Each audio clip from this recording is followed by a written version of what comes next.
আসসালামু আলাইকুম বন্ধুরা, আজকে আমি বানাবো জলপাইয়ের আচার। জলপাইয়ের টক মিষ্টি ঝাল আচার, এবং সেই জন্য আমি জলপাইটাকে সিদ্ধ দিয়ে নিচ্ছি। চুলায় বসিয়ে দিয়েছি, জলপাইটা এখন সিদ্ধ হয়ে নিক।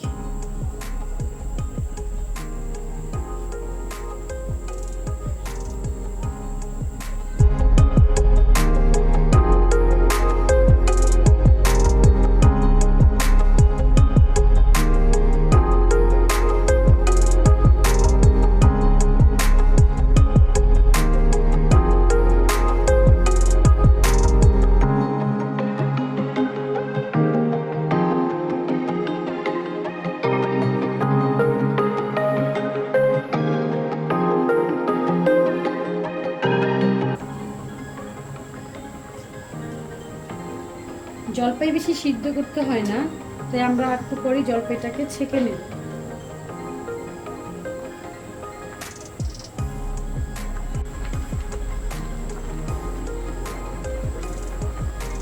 যে জলপাইটা দেখুন সিদ্ধ হয়ে গেছে।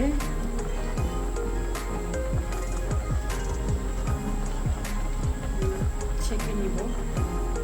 জলপাই সিদ্ধতে বেশি সময় লাগে না।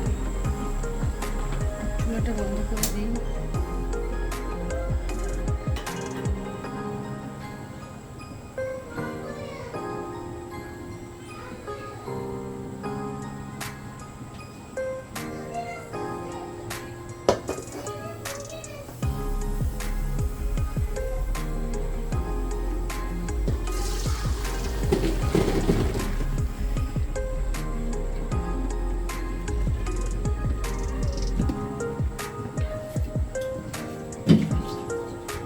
জলপাইটা ছেঁকে নিয়েছি।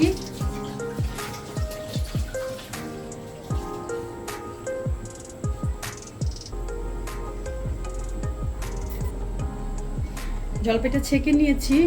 এখন অনেক গরম, একটু ঠান্ডা না হলে জলপাইটাকে চেটকে আচার দেওয়া যাবে না, তাই আমি ঠান্ডা হতে রাখবো। জলপাইটা ঠান্ডা হোক।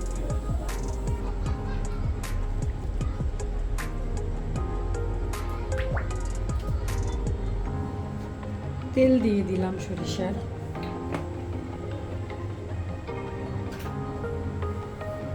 তেলটা গরম হোক। দারুচিনি দিয়ে দিচ্ছি।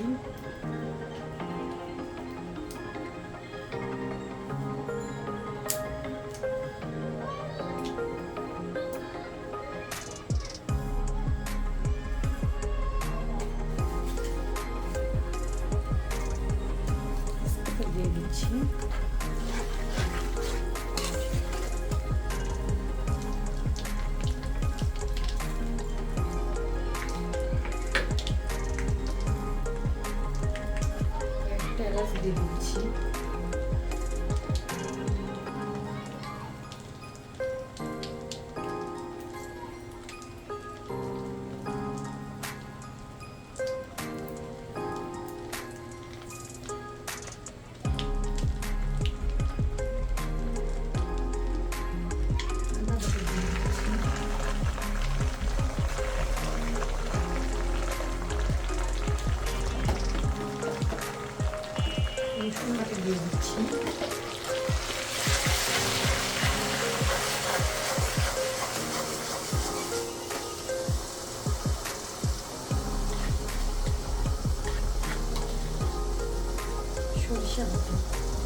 আমি জলপাইগুলো দিয়ে দিব। মশলা কষানো হয়ে গেছে,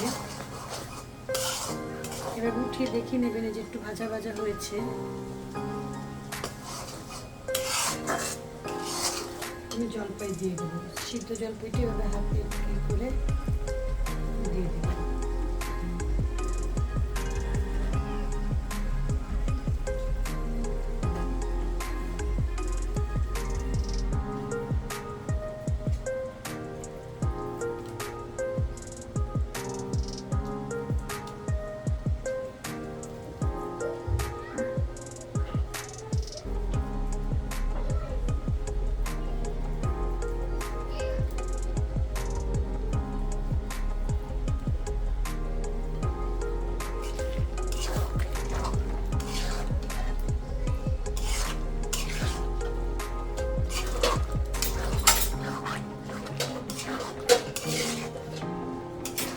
খেয়াল রাখবেন নিচে যেন লেগে না যায়।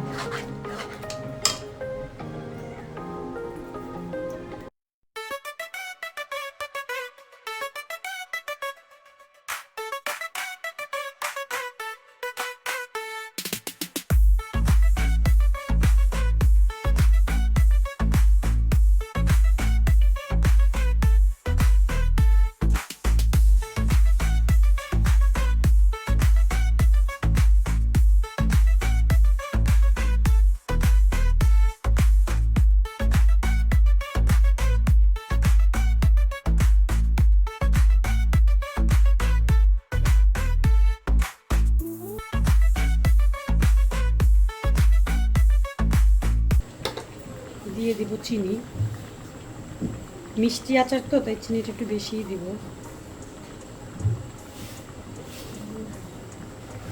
দিয়ে দিব লবণ,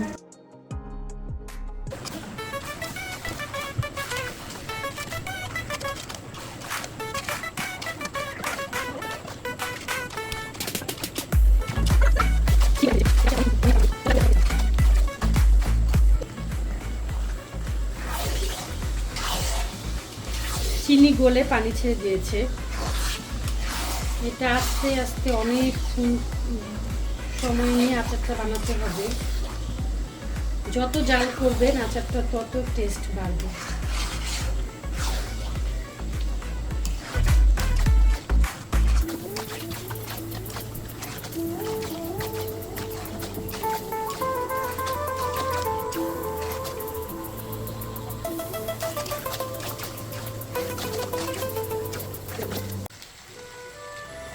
দেখেন বন্ধুরা, আমি জাল করতে করতে আচারের কালারটা একটু খয়েরি কালার হয়ে এসেছে। অনেকক্ষণ জাল করতে হয়েছে, এতক্ষণ দেখার ধৈর্য আপনাদের হবে না, তাই আমি স্কিপ করে দিয়েছি।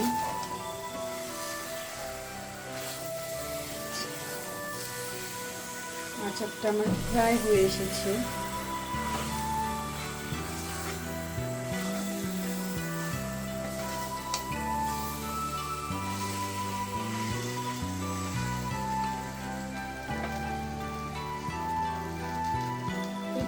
আমি দিয়ে দিব মরিচের গুঁড়া, শুকনো মরিচ আমি গুঁড়ো করে রেখেছি।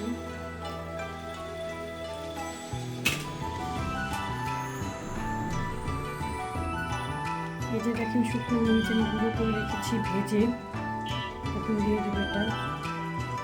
আমাদের মরিচটায় ঝাল কম, তো অল্প পরিমাণে দিব, আমার বাচ্চারা খাবে তো।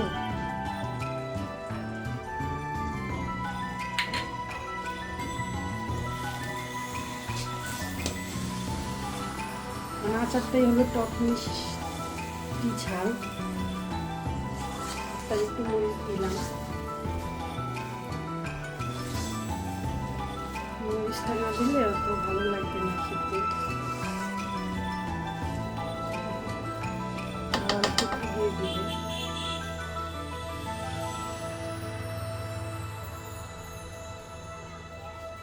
এটা কম ঝালের মরিচ।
এই পর্যায়ে দিয়ে দিব ভিনিগার।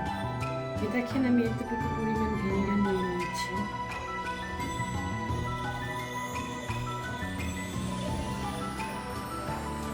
এটাকে ভিনিগার বা সিরকা বলে, দোকানে গেলেই পাবেন। ভিনিগার বললেও চিনবে বা সিরকা বললেও চিনবে আপনাকে। এটা দেওয়াতে হবে কি আচারটা অনেক দিন পর্যন্ত ভালো থাকবে।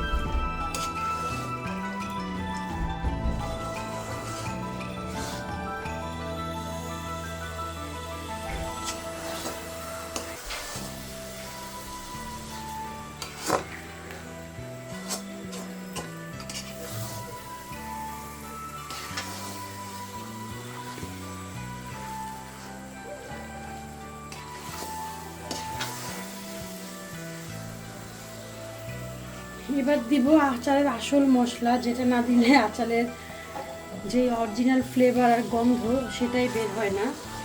এবার দিয়ে দিব সেটা, এটা হলো পাঁচফোড়ন। আমি পাঁচফোড়ন ভেজে গুঁড়ো করে নিয়েছি ব্লেন্ডারে। এখন আমি দিয়ে দেবো পাঁচফোড়নটা।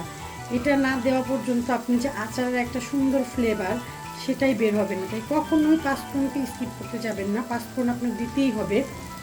আপনি ভিনিগার চাইলে দিতেও পারেন, নাও পারেন, তবে দেওয়াটাই ভালো। দিলে ভিনিগারটা দিলে অনেক দিন পর্যন্ত আচারটা ভালো থাকে। আর ভিনিগার না দিয়ে আপনি নর্মাল ফ্রিজেও রেখে খেতে পারেন, সমস্যা হয় না। তবে ভিনিগারটা দিলে একটু বেশি ভালো। চাইলে আপনি ভিনিগার স্কিপ করতে পারেন, কিন্তু ভুলেও পাঁচফোড়নটাকে স্কিপ করতে যাবেন না, পাঁচফোড়নটাকে বাদ দিবেন না। পাঁচফোড়ন না দিলে আচারের পারফেক্ট গন্ধ আর ফ্লেভার আর স্বাদ আপনি পাবেন না। পাঁচফোড়নটাই আচারের একটা সুন্দর ফ্লেভার আর স্বাদ এনে দেয়।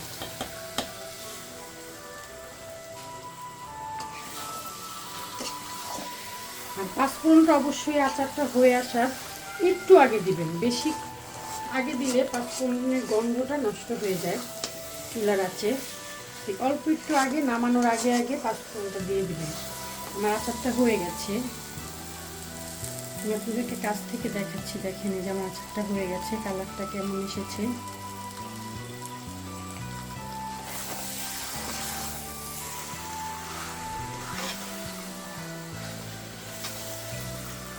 আমি এখন চুলাটা অফ করে দিব।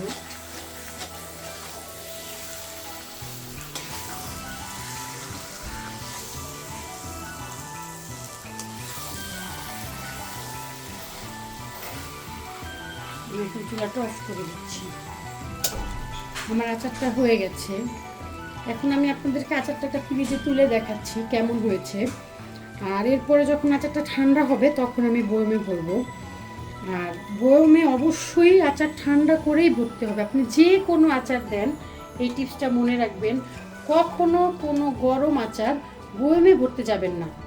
কারণ গরম আচার বয়মে ভরলে হবে কি, আচারটার যে ভাপটা এটা আচারের বয়মের গায়ে লেগে জলীয় বাষ্প তৈরি হবে এবং সেই পানিটা আচারের গায়ে লেগে থেকে আচারটাকে নষ্ট করে দেবে। তাই কখনোই কোনো আচার, যে কোনো আচার হোক, গরম বয়মে ভরবেন না, এটা আমার পরামর্শ। আর এটাই হওয়া উচিত। তাই আমি আচারটাকে এখন ঠান্ডা হতে দিব। ঠান্ডা হলে পরে বয়মে ভরবো, সেটা আপনাদেরকে আমি পরে ঠান্ডার পর দেখাবো। এখন আমি একটা ফ্রিজে উঠিয়ে দেখাচ্ছি আচারটা কেমন হয়। এই যে বন্ধুরা, আমি এই যে ফ্রিজে তুলে দেখাচ্ছি আচারটা আসলে দেখতে কেমন হয়েছে।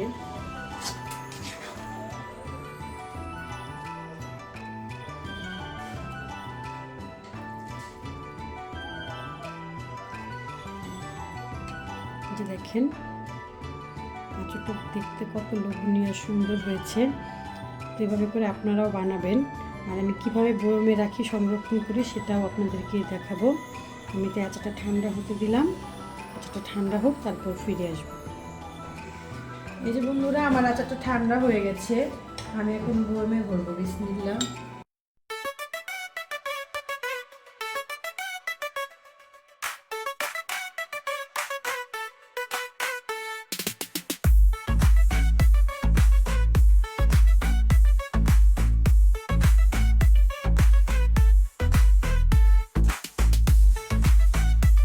এই যে আমার জলপাইয়ের আচার দেখছেন, দেখতে কত সুন্দর এসেছে কালারটা। কাছ থেকে দেখাচ্ছি আপনাদেরকে। এটা আপনারা খিচুড়ির সাথে খেতে পারবেন, অনেকে বিরিয়ানির সাথেও আচার খেতে পছন্দ করে, সেভাবেও খেতে পারবেন। এটা শুধুও খেতে পারবেন, এটা শুধু খেতেও অনেক মজা। তো আপনারা এভাবে করে আচার বানিয়ে খেয়ে দেখবেন, আশা করি ভালো লাগবে। তো আজ এই পর্যন্তই, ভালো থাকবেন, সুস্থ থাকবেন, দেখা হবে অন্য কোনো দিন অন্য কোনো ভিডিওতে। আল্লাহ হাফেজ।